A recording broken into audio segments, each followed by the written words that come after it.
Hello students, this is Dr. Vibha Tiwari and I am back with another video on the poem To a Skylark by P.B. Shelley. In my previous video, I had completed till paragraph number 4 of this poem, so today we are going to proceed further. Let's have the original text first. Keen as are the arrows of that silver sphere, whose intense lamp narrows in the white dawn clear, until we hardly see, we feel that it is there. Students, throughout the poem, let me just remind you people that in the whole poem, this thing has been highlighted by using a variety of similes, that the bird is not visible, but its voice is quite audible to the poet. And he is just using so many similes to narrate this situation to you people. So continuing in the same vein, he is saying here, keen as are the arrows of that silver sphere. Silver sphere stands for moon. He says, just as the arrows here stands for the rays of moon. Keen as are the arrows of that silver sphere. He says, the arrows, the rays of the moon, of that silver sphere, they are very keen, they are very sharp at the time of night, whose intense lamp narrows, but its brightness narrows, it just gets dim in the white dawn clear, at the time of dawn, when the whole sky is you can say covered with the white light of the rising sun. At that time, though the moon is very much there in the sky itself, but its light decreases until we hardly see, we feel that it is there. And by, gradually as the day progresses, we just do not get a chance to have a clear view of the moon, though it is there in the sky, but we are not able to see it clearly, or rather we are not able to feel its presence because of the bright light of the sun. Similarly, the bird is not visible, but the voice is audible.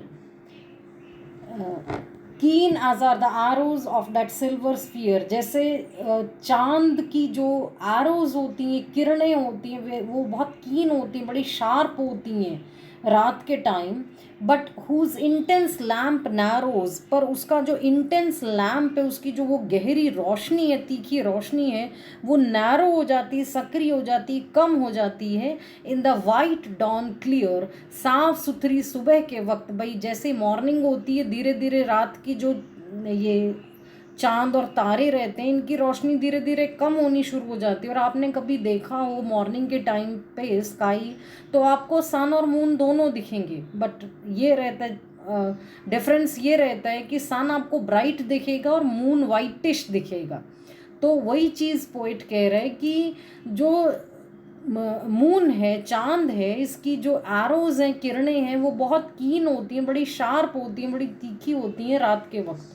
लेकिन जैसे जैसे दिन progress करता है, उसकी तीखी रोशनी धीमी पड़नी, फीकी पड़नी शुरू हो जाती है. सुबह के वक्त, साफ सुथरी सुबह के वक्त धीमी सी रोशनी हमें लगती है.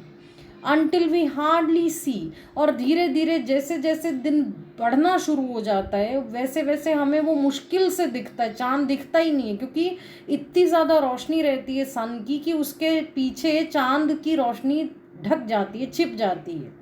तो until we hardly see, we feel that it is there.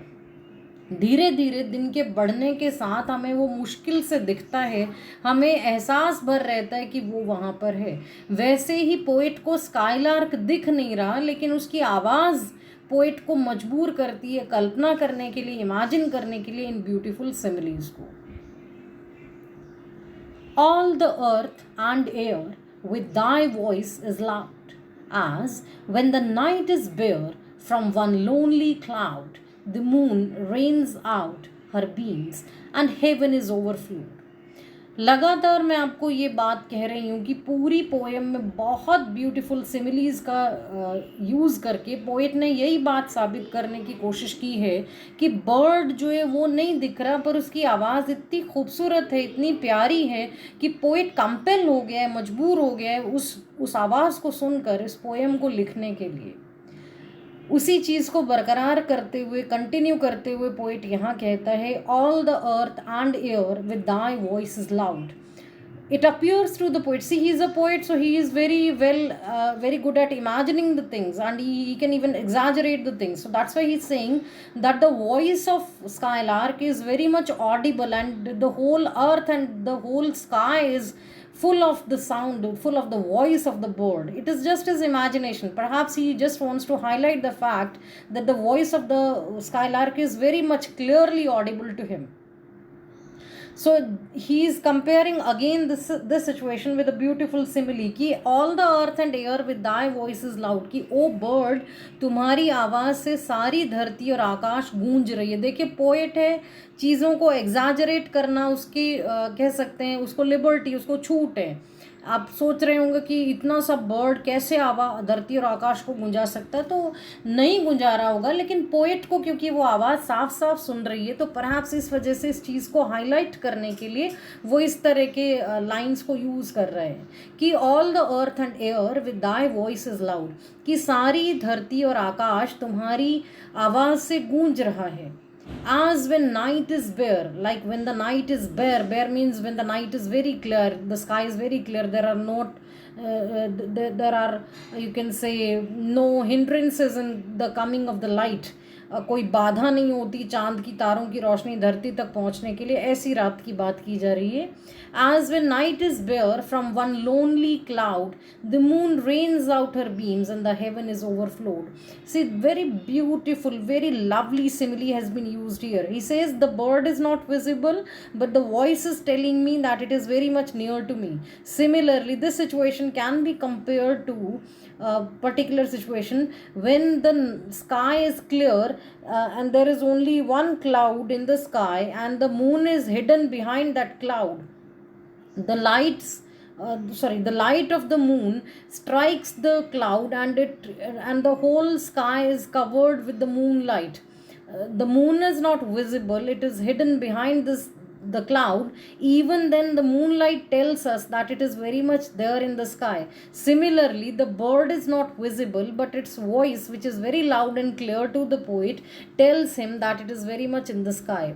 कि जैसे पूरी धरती और आकाश इस वक्त गूंज रही है उस स्काईलार्क की आवाज़ से, कि जैसे जब रात खाली होती है यानी रात क्लियर होती है तो एक अकेले बादल के पीछे से चांद अपनी रोशनी को फेंकता है और सारे आकाश में चांदनी फैल जाती है.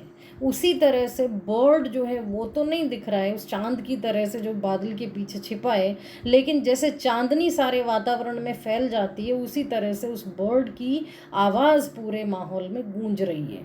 तो बड़े ब्यूटीफुल से सिमिलीज पोएट ने पूरी पोएम में यूज़ किए हैं इसी फैक्ट को हाईलाइट करने के लिए. What thou art we know not, what is most like thee?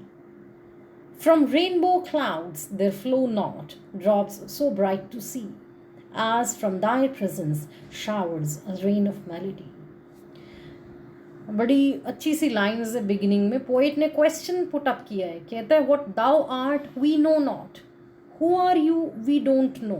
Now you must be surprise why is he raising such kind of question. We very well know, even the poet knows that it's a skylark. Then why is he asking this thing? कहता है what thou art we know not, हमें नहीं पता तुम कौन हो, क्या हो. What is most like thee, और तुम्हारे जैसा क्या है, मतलब तुमसे मिलता जुलता, सबसे ज़्यादा मिलता जुलता क्या चीज़ है. अब आप लोग सोच रहे होंगे कि ये किस तरह के क्वेश्चंस हैं, क्योंकि पोएम का नाम तो स्काईलार्क है और इतनी देर से वो स्काईलार्क की तारीफ कर रहे हैं, फिर ये क्यों पूछ रहे हैं what thou art we know not. तो ध्यान करिए, बिगिनिंग में मैंने आपको जब पहला पैराग्राफ लिया था तब उसमें पोएट ने यूज़ किया था ब्लाइथ स्पिरिट, हैप्पी स्पिरिट. तो हमको पोएट ये बताना चाहता है कि he is confuse, the voice of the bird is so heavenly कि पोएट को लगता ही नहीं कि ये बर्ड है, इसीलिए वो he is just confused, puzzled कि इतनी डिवाइन वॉइस, इतनी हेवनली वॉइस एक बर्ड की है क्या? इसीलिए कह रहे हैं what thou art we know not, we don't know who you are, what is most like thee, and when I don't know who you are, then how can I tell what is most like thee? कि तुम जैसा क्या, ना तो हमें ये पता है कि तुम कौन हो, ना ये पता है कि तुम जैसा कौन है। मतलब जब हमें ये चीज़ पता होगी कि हाँ ये है, ये बर्ड है, तभी तो हम उसके साथ का कंपैरिजन बिठा सकते हैं कि भाई ये चीज़ इसके जैसी है। जब हमें यही नहीं पता है कि ये क्या चीज़ है, तो उसके साथ का कैसे बिठाएंगे कि इसके जैसा क्या है?